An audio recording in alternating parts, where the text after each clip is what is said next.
Hello, সকলে কেমন আছো? ভালো তো? জানো তো, সরস্বতী পুজোর দিন হুট করেই প্ল্যান হলো আর আমরা দক্ষিণেশ্বর চলে গেলাম। এই ব্লগে তোমরা শুধু দেখবে যে আমরা গাড়িই চড়ছি আর গাড়িই চড়ছি। তাহলে তোমরা দেখো আমাদের, আর চলো, তোমাদেরকে একটা কথা বলার ছিল, সেটা বলি আমি। আমার একজন একটা প্রশ্ন করেছিল, সেই প্রশ্নের উত্তরটা আমার ঠিকভাবে দেওয়ার সুযোগ হয়ে ওঠেনি, তাই ইচ্ছে হলো সেই প্রশ্নের উত্তরটা আমি আজকে চলো তোমাদেরকেও বলি। হয়তো বা ভুলভালই কিছু বলবো, তোমরা শুধরে দিও।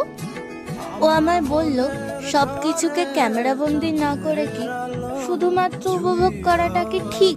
আর আমি ওকে ছোট্ট করে উত্তর দিলাম যে 65% ঠিক। এবার প্রশ্ন হলো যে এই ঠিকের দিকে আমি এত বড় অংশটা কেন দিলাম? আমার কি মনে হয় জানো তো,